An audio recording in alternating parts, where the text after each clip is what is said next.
Hello, this is Mr. Best. Welcome to Graphs of Functions, Part 1. We're going to be doing a couple different things in this Part 1 in terms of identifying domain and ranges, looking at increasing, decreasing, and constant functions, graphing piecewise functions, and looking at relative max and mins of functions as well. First part, example 1, given the graph, answer each question. I would pause the video right now and see if you can answer these 4 questions. Here we go. Identify the domain. The domain is your x values. So what is the smallest x to your largest x? So the smallest x is at 1, but it's not included because it's an open circle, and the graph goes all the way over to 6, and it is a closed circle, so we'll use a bracket on that side. So all values between 1 and 6, including 6. Your range is your y value. Your lowest y value on here is at -4, but once again it's an open circle, so it'll be at -4, and it goes all the way. Now you might think over here, because it stops here, it's at -2, but the range is your y values, so what is the smallest and what is the largest? Well, the largest, the highest point right there is at 4. So it goes from -4 to 4, but 4 has a bracket on it.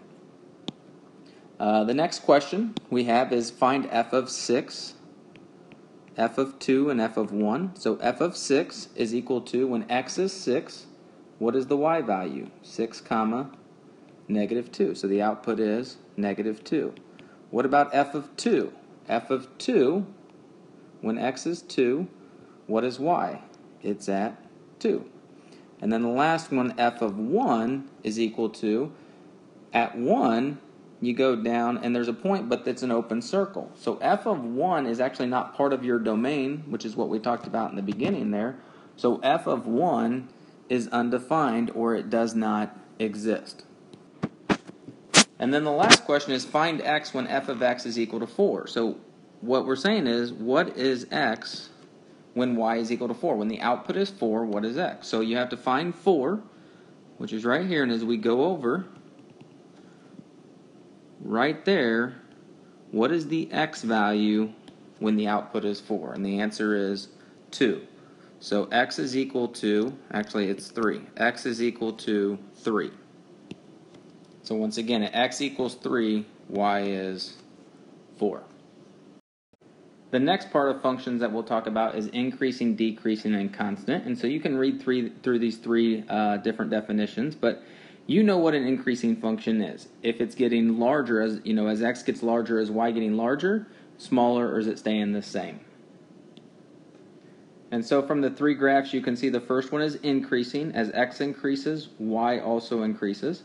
The second one is decreasing. As x increases, the y values are going down, so they're decreasing. And then on the third one, it's constant. As x sub 1 goes to x sub 2, the y values are staying the same for that one. So you got increasing, decreasing, and constant. You're reading from left to right, and as x increases, what is happening to the y values? So in example 2, determine the intervals at which the function is increasing, decreasing, and constant. So as we read this, you got arrows on both sides, so it is going on forever. So as you read this from left to right, this graph is doing what? What's happening to those y values? They are getting larger and larger and larger. So it's increasing over the interval of x from what? From -infinity, x is increasing all the way until it gets to 2. Alright, and then what happens? Well, at 2, then, as you get larger x values, the y value is decreasing. So it's increasing from -infinity to 2. It's decreasing from 2 all the way to that point, which is at 4. So from 2 to 4, it's decreasing. And then from 4, what's happening to those y values? They're staying the same. They're all at -2. So it's constant from 4 all the way to infinity. And so that's how you identify increasing, decreasing, and constant. And so I just want to make sure we understand these are the x values, where the y values are increasing, decreasing, and constant. The next thing we're going to talk about is the relative max and mins. These are points at which the function changes its increasing, decreasing, or constant behavior. So on my graph over here, what do you notice? Where are these changes occurring? So as it increases right here, it stops and goes back down and starts to decrease. So that represents a relative max. And then at here, as you go down, at some point there, it stops decreasing and then starts to increase. So that's a relative min. And same thing, as you work your way back up, it's increasing until it hits that point, which is another relative max, and then starts decreasing again. And then one more time, it decreases until it gets to that relative min and then starts increasing again. So those are what are called your relative minimum and maximum points. Continuous is a graph that has no breaks in it, and simple definition, it can be basically traced without picking up your pencil at all. So even just a single point that's missing, that is not continuous. There are no breaks in the graph whatsoever. Discontinuous, well, if you have a break. So a graph has at least one break in the graph means it is discontinuous. I will now show you how to find a relative max or min on your graphing calculator. These values, in terms of finding them, we will find later algebraically, but for now, the only thing I'm going to expect you to be able to do is use your graphing calculator to find them. So I've kind of have your steps that you can see on your graphing calculator, and I can show you this in class as well. So we're going to approximate the relative maximum, just the maximum, for the function g that is given. So g of x equals x cubed minus 4x squared plus x minus 3. So you can see that I've taken this equation and plugged it in. And once I plugged it in, I clicked the graph button, and so you see the graph of it, and so you can kind of see where the graph, what we're going to be looking for is this point right here, that relative maximum. And from there, you go to, on your graphing calculator, calculate, which will be above the word trace. It says calc, so press second, trace, and then that first line there says value, and then the second one, 0, minimum, maximum. Well, we want the one that says the maximum. So we want the maximum. So we click on that one, and then it's going to ask you a couple questions. Right down here it says left bound. So you want to pick a point that is on the left of the maximum. So I kind of chose right there. Then it's going to say, once you click enter, it's going to ask you right bound, and so then I went and clicked on a point to the right of the relative max, and then it's going to ask you a third question, make a guess. And so your guess you want to put as close to that value as you possibly can, or at least in between the left and right bound. And then you click enter one more time, and you'll notice it'll tell you that the maximum is x equals 1.131 and so on. So it's going to give you an approximation for that value. So we will write that down. What is the approximation? We'll round to the nearest hundredth. So the relative max would be approximately 0.13.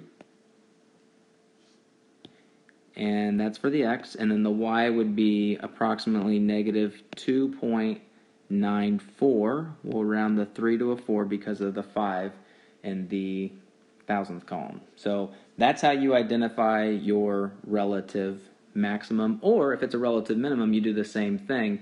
You just need to make sure on the calculate part that you click on minimum instead of maximum if that's what you're looking for, and yes, it does matter. The last thing that we'll be looking at is piecewise functions. This is a function that is defined by two or more equations over a specified domain. So I'm going to do one of these examples with you in the notes.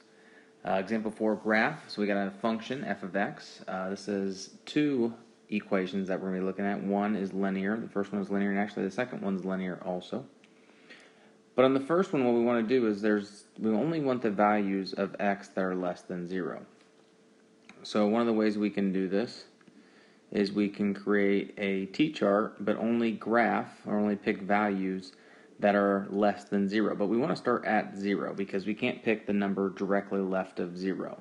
So we're going to pick 0, we just know it's not included, so it'll be an open circle. And then we can pick negative 2, negative 3. We also know the slope is 5, so we can graph it that way also. But if we plug in 0 and the output's 2, if you plug in negative 1, it's negative 3. If you plug in negative 2, It's -8, and then the next one's going to be off the graph, so we won't do that one. So we'll plot the point 0, 2, but at 0, 2 we're going to do an open circle because it's not included. And then we can do -1, -3, and -2, -8. And you can see that the slope is 5 on that. And then we'll graph a line through those points, and it continues to go left. On the next one, we have values that are only greater than 0. So we're going to do another T-chart. We're going to start with 0 again, but we're going to do values that are greater than 0. So once again, if we plug in 0, we get 2. If we plug in 1, I notice that we're going to get a fraction. So I'm actually going to not do 0, 1, 2, 3. I'm going to go back and say I'm going to do multiples of 3 because that'll give me nice values. So if I plug in 3, that'll give me -1 plus 2 is 1. And once again, the slope is -1/3, so I can really base it off of that as well. If I plug in 6, that's -2 plus 2, which would be 0. So at 0, 2, now I have a point at 0, 2, it's open, but this one would also be open because it's not included as well. So we'll have another open circle. If it was included, we would now fill this circle in, but it's not. So we have a point at 0, 2, open. 3, 1, so we'll go over at 3, 1, plot a point, and then 6, 0, and you can see that the slope is -1/3. And then we will graph, and you guys will use a straight edge. I don't have that on here, but then you'll graph that line as well. So what do we have? Well, this is a piecewise function. Is it continuous or discontinuous? Well, you can see that there's a break in the graph. It's an open circle, so it is discontinuous. Alright. And then name the intervals where the graph is increasing, decreasing, or constant. Well, as I read this from left to right, so we're reading it from left to right. So from left to right, the graph is going up. The y values are increasing. So it's increasing from -infinity all the way up to 0. Remember, these are your x values. So when x is 0, it stops increasing. And then it begins to go down, so it's decreasing. The y values are going down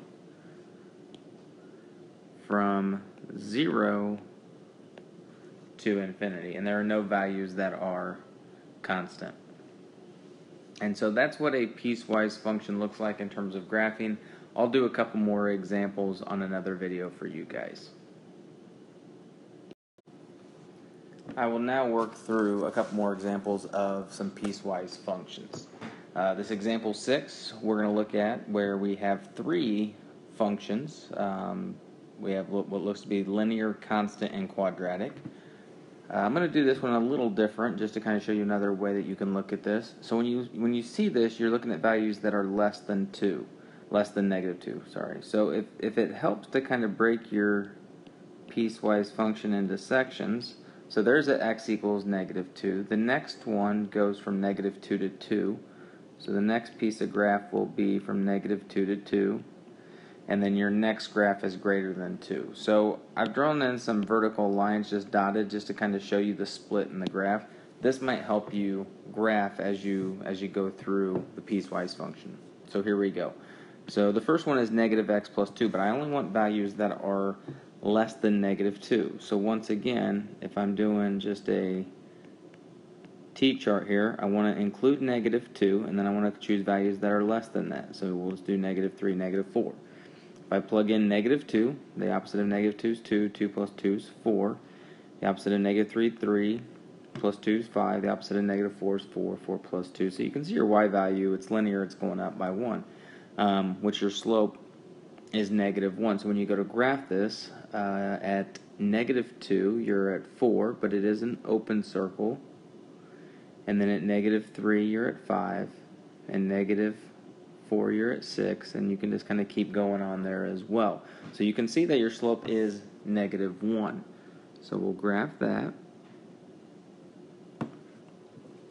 And then the next section is between -2 and 2. Now this one is just constant, so if you think of that as a T-chart, Normally I wouldn't do this, but if you think of it as a t-chart, you're going from values that are -2 all the way to 2. But every time you plug it in, your output is 4 every single time. So you're going to have a horizontal line that goes from -2 to 2. Now, is -2 included? Yes. Is 2 included? Yes. So at -2, 4, where it was an open, it now is part of the graph. And that goes all the way until you get to 2, which will also be part of the graph. And then your last chart is x squared. So you're going to start with 2, and you're going to go values that are greater than 2. So 2, 3, 4, 2 squared is 4, 3 squared is 9, 4 squared is 16. So 2 and 4, now once again, that's not included, but it's already included from the previous one, so it's already filled in. The next one's 3, 9, and then 4, 16. So I can't get 4, 16 on there. So when I go to graph this, it is a quadratic, it's not a line. We're just going to have to kind of picture that part of the U-shaped graph. So I'm actually going to come from the other side and kind of try to get a little U in there. Maybe not the best, but it is kind of difficult. And so there's the piecewise function. Is it continuous or discontinuous? Well, when we pieced all three of them together, because those filled in, they all attached, and the circles, or those points particularly, were included, then it is a continuous graph. There's no breaks in the graph. You could graph that without picking up your pencil. And then name the intervals where the graph is increasing, decreasing, and constant. So let's just read it from left to right. So as I read it, what's happening to the y values? They're decreasing. So I'll start there. So decreasing from negative infinity, what's your x value? All the way to -2. And then from -2 to 2, it's constant. So from -2 to 2, it's constant. And you could have the brackets on that one as well because it is constant at -2 and 2. And then it's going to increase. The y value is increasing on that last piece of the piecewise function. So we have increasing from -2 to infinity. And so there's another example of a piecewise function. This is example 5 of a piecewise function. Looks like we got a quadratic, absolute value, and a square root. So from -1, if you look at the different parts, we want values less than -1, in between -1 and 1, and then greater than 1.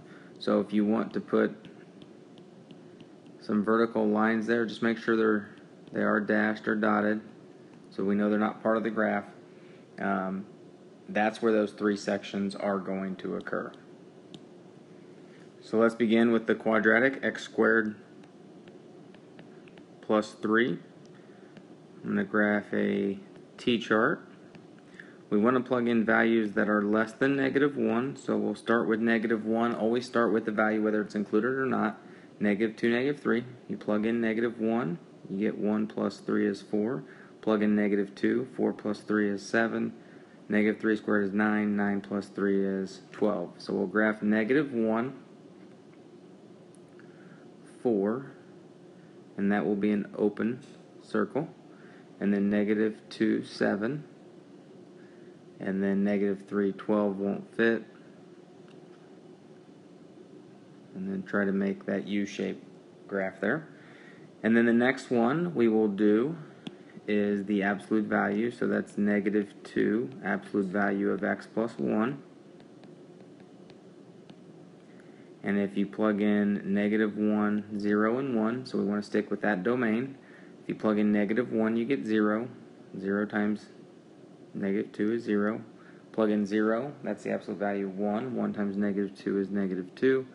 And if you plug in 1, that's 2. 2 times -2 is -4. So at -1, 0, it is included. Then you have 0, -2, and 1, -4. And both -1 and 1 are included. So that's that piece of the graph. And then the last one we are going to do will be a square root function. So we'll do the t-chart with that one.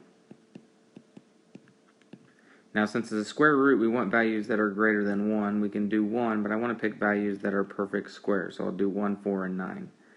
So 1, square root of 1 is 1. 1 plus 2 is 3. Square root of 4 is 2. 2 plus 2 is 4. 9, square root of 9 is 3. 3 plus 2 is 5. So at 1, 3, not included. So we have an open circle. And then we have 4, 4. And then 9, 5. And then that gives us that piece of the graph. So you can see on this one, this is definitely discontinuous. There's all sorts of breaks in the graph for all three parts of the piecewise function. What are the intervals? Once again, where it's increasing, decreasing, and constant. And so as you read this from left to right, starting with the far left, what's happening to the graph? Well, as you read it, the y values are getting smaller. So it is decreasing. So we're going to say it's decreasing from negative infinity to the x value, negative 1. And then as you get to the next part, it's still going down. So it's still decreasing. So it's also decreasing from negative 1 to 1. And then at 1, what's the next part of the graph? The y values are increasing. So then it's increasing from 1 to infinity. So there you go for piecewise functions. Just a couple more examples for you guys.